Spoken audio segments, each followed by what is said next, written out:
السلام علیکم۔ غسل جنابت کے وقت کون سا کلمہ پڑھا جاتا ہے؟ اسی طرح جس کپڑے میں ہم بستری کی جائے تو غسل کرنے کے بعد اسی کپڑے میں نماز پڑھنا جائز ہے یا نہیں؟ اور اگر کوئی شخص غسل کرے اور غسل کرنے کے بعد وضو کر رہا ہو اور اس کی ستر کھل جائے تو آیا یہ وضو اس کا ٹوٹ جائے گا یا اس کا وضو برقرار رہے گا؟ اسی طرح اگر کوئی شخص غسل کرے اور اس میں صابن استعمال نہ کرے، صرف پانی سے وہ غسل کرے تو یہ اس کا غسل ہو جائے گا یا نہیں؟ اس طرح غسل کے متعلق مختلف مسائل ہے جو آپ لوگوں کے ساتھ میں شیئر کرتا ہوں، جو بہت زیادہ ضروری مسائل ہے اور ہر مسلمان کو ان مسائل کے بارے میں علم ہونا یہ ضروری ہے، کیونکہ اگر کسی کو ان مسائل کا پتہ نہ ہو اور وہ اس طرح نمازیں پڑھ رہا ہو تو ممکن ہے کہ اگر اس کو ایسے مسئلے کے بارے میں علم نہ ہو جو ضروری مسئلہ ہو تو پھر ان کی نہ نمازیں درست ہوگی اور نہ وہ تلاوت پڑھ سکے گا۔ تو میں آپ لوگوں کے سامنے یہ جو چند ضروری مسائل ہے یہ آپ لوگوں کو بتا دیتا ہوں، آپ لوگ اس ویڈیو کو اینڈ تک دیکھیں۔ سب سے پہلا سوال ہے کہ جس کپڑے میں ہم بستری کی جائے تو آیا وہ کپڑا پاک ہے یا ناپاک؟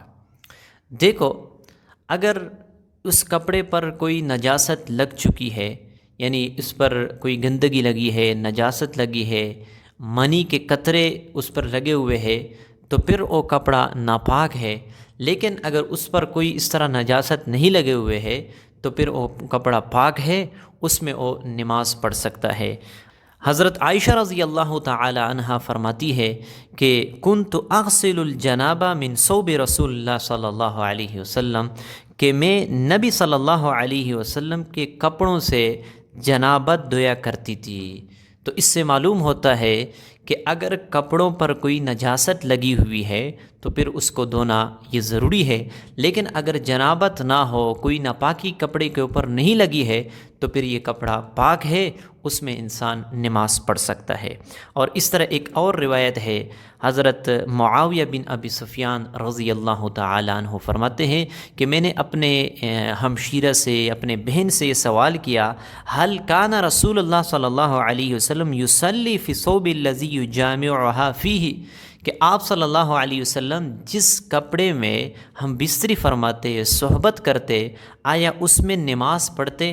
فقالت نعم اذا لم یرا فیہ اذی، کہ جی ہاں اس میں نماز پڑھتے اگر اس پر کوئی نجاست، کوئی گندگی نہ ہوتی، یعنی اگر اس میں کوئی نجاست نہیں لگی ہوتی تو پھر آپ صلی اللہ علیہ وسلم اس میں نماز پڑھتے۔ یہ حدیث ابو داؤد شریف کی ہے۔ تو اس سے معلوم ہوتا ہے کہ انسان اگر ہم بستری کرے اور کپڑے اس کے پاک ہو، کوئی نجاست اس پہ نہ لگی ہو تو پھر اس میں نماز وہ بعد میں پڑھ سکتا ہے۔ اس طرح دوسرا سوال ہے کہ غسل کے بعد بغیر وضو کیے نماز پڑھنا یہ جائز ہے یا نہیں؟ یعنی اگر کوئی شخص غسل کرے اور غسل کے دوران، یعنی غسل سے پہلے وہ جو ہے نا وضو نہ کرے تو آیا اس کا دوبارہ وضو کرنا اس پر لازم ہے یا نہیں؟ یاد رکھنا، جب آپ غسل کرے تو غسل کرنے کے بعد یعنی آپ پر دوبارہ وضو کرنا یہ لازم نہیں ہے، ضروری نہیں ہے۔ غسل کیا ہے؟ غسل میں سب سے پہلے اپنے ہاتھوں کو دھونا ہوتا ہے، کلی کرنا اور ناک میں پانی ڈالنا اور پورے جسم کے اوپر پانی بہانا تاکہ بال برابر جگہ خشک نہ رہ جائے۔ تو جب آپ نے اس طرح کر لیا تو پھر آپ کا وضو ہو جاتا ہے، آپ غسل کے بعد بغیر وضو کیے نمازیں پڑھ سکتے ہو۔ یہ ضروری نہیں ہے کہ آپ دوبارہ جو ہے نا آپ وضو کریں۔ اور تیسرا سوال ہے کہ پانی سے غسل ہوگا یا صابن سے؟ یعنی اگر کوئی شخص صابن استعمال نہ کرے اور صرف پانی استعمال کرے تو آیا اس کا غسل ہوگا یا نہیں؟ یاد رکھنا، غسل کے لیے جو بنیادی چیزیں ہیں وہ 3 چیزیں ضروری ہے۔ سب سے پہلا وہ ہے کلی کرنا، اور اس کے بعد ناک کے نرم حصے تک پانی پہنچانا، اور تیسرا جو ضروری کام ہے وہ ہے پورے جسم پر پانی بہانا۔ یہ 3 چیزیں ضروری ہے، اگر آپ نے یہ کی ہے تو پھر جو ہے نا صابن اگر آپ نے استعمال نہیں کیا ہے تو بھی آپ کا غسل ہو جاتا ہے۔ ہاں، صابن سے اور مزید صفائی ہو جاتی ہے، لیکن جو بنیادی اور ضروری باتیں ہیں وہ یہ ہے کہ آپ پورے جسم کے اوپر پانی بہائیں اور کلی کریں اور ناک کے نرم حصے تک آپ پانی پہنچائے۔ اگر آپ نے صابن استعمال نہیں کیا ہے تو بھی غسل ہو جاتا ہے، لیکن صفائی جو ہے نا تاکہ جسم کے اوپر میل کچیل ہو وہ صابن کے ذریعے سے دور ہو سکتا ہے، اس وجہ سے اگر صابن استعمال کیا جائے تو وہ بہتر ہے۔ آپ صلی اللہ علیہ وسلم کا جو ہے نا فرمان ہے، من ترک موضع شعرۃ من جنابۃ لم یغسلها فعل به، کہ اگر کوئی شخص ایک بال برابر بھی جگہ اس کا رہ جائے یعنی جسم کا، تو پھر جو ہے نا اس پر اس طرح کیا جائے گا، یعنی عذاب دیا جائے گا، سزا دیا جائے گا۔ یعنی یہ چیز ضروری ہے کہ آپ پورے جسم کے اوپر پانی بہائیں تاکہ بال برابر بھی جگہ خشک نہ رہ جائے۔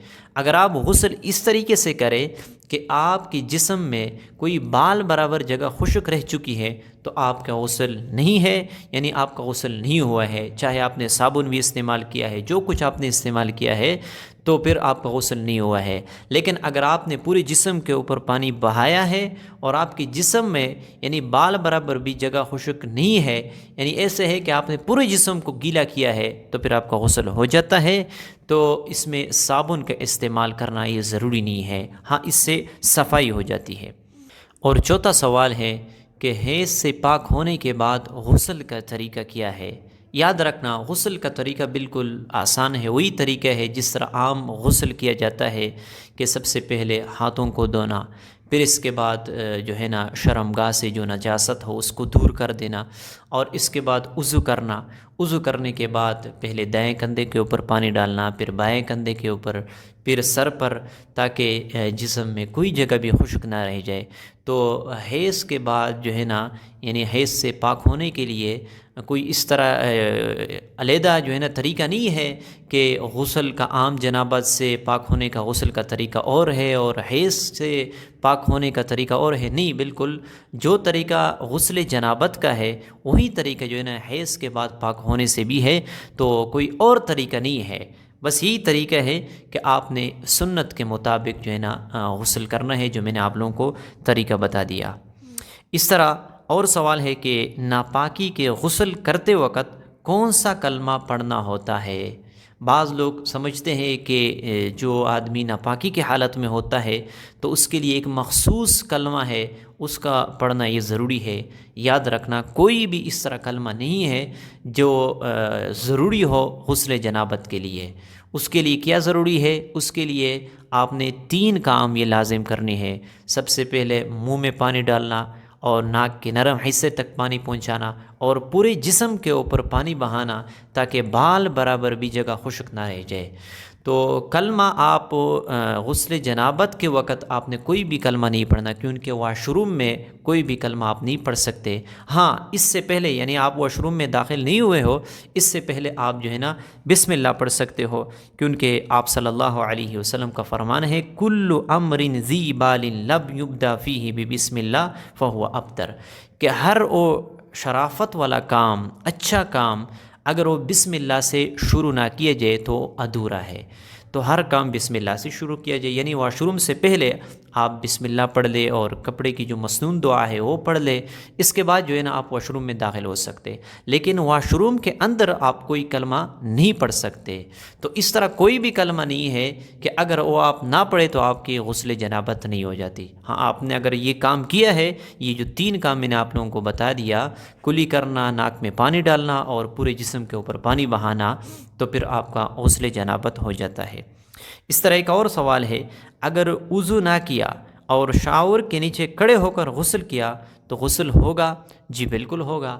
اگر آپ نے پورے جسم کے اوپر پانی بہایا ہے اور آپ نے جو ہے نا وضو نہیں کیا ہے تو بھی آپ کا غسل جنابت ہو جاتا ہے، غسل ہو جاتا ہے، اور اس کے بعد وضو کرنے کی ضرورت بھی نہیں ہے، وہ آپ نے پہلے کرنا ہوتا ہے، لیکن اگر آپ بھول گئے کیونکہ آپ نے پورے جسم کے اوپر پانی بھی بہایا ہے اور آپ نے جو ہے نا چہرہ بھی دھویا ہے، ہاتھ بھی، سر کے اوپر ہاتھ بھی پھیرا ہے، تو پھر آپ کا غسل ہو جاتا ہے۔ وضو اگر آپ نے نہیں کیا ہے تو اس کے بھی کوئی مسئلہ نہیں ہے۔ ہاں، طریقہ یہ ہے، سنت طریقہ یہ ہے کہ آپ سب سے پہلے وضو کریں، پھر اس کے بعد جو ہے نا پورے جسم کے اوپر پانی بہائے۔ اگر آپ نے نہیں کیا تو بھی غسل ہو جاتا ہے۔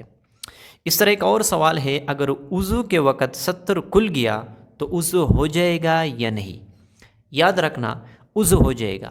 اگر کسی نے اس وضو کے دوران اس کا ستر کھل گیا تو بھی جو ہے نا اس کا وضو ہو جاتا ہے، کیونکہ وضو کے نواقض میں سے، یعنی جن چیزوں سے وضو ٹوٹ جاتا ہے، ان میں سے یہ بات نہیں ہے کہ اگر ستر کھل جائے تو پھر وضو ٹوٹ جاتا ہے۔ اس پہ بھی میں انشاءاللہ ڈیٹیل سے ویڈیو بناؤں گا کہ کن کن چیزوں سے وضو ٹوٹ جاتا ہے۔ تو ان میں سے یہ بات نہیں ہے کہ اگر ستر کھل جائے تو پھر جو ہے نا آپ کا وضو ٹوٹ جاتا ہے، ایسی کوئی بات نہیں ہے۔ اسی لیے وضو کرتے وقت اپنے جو ہے نا ستر کو ڈھانپ لینا اور ستر کو چھپانا، یہ بات آداب میں سے ہے۔ تو آپ جو ہے نا ستر کو ڈھانپیں، اس کے بعد جو ہے نا آپ وضو کریں۔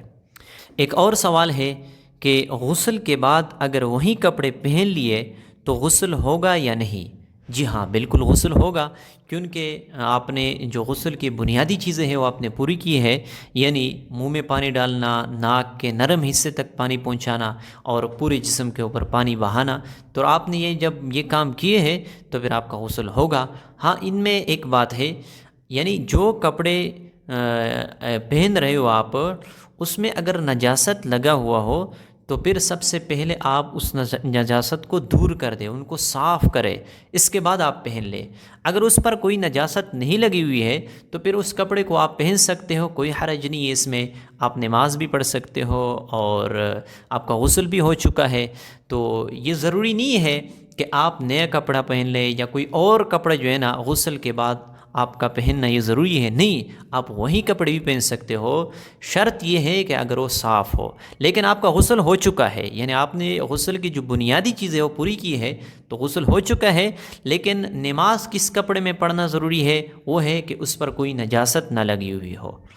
تو امید کرتا ہوں یہ چند ضروری مسائل تھے جو کہ ہر مسلمان کو ان کے بارے میں ان کو علم ہونا یہ ضروری ہے۔ تو امید کرتا ہوں آپ لوگوں کو یہ ویڈیو پسند آ چکی ہوگی۔ ملتے ہیں انشاءاللہ نیکسٹ ویڈیو میں، تب تک کے لیے اجازت چاہتا ہوں۔ السلام علیکم۔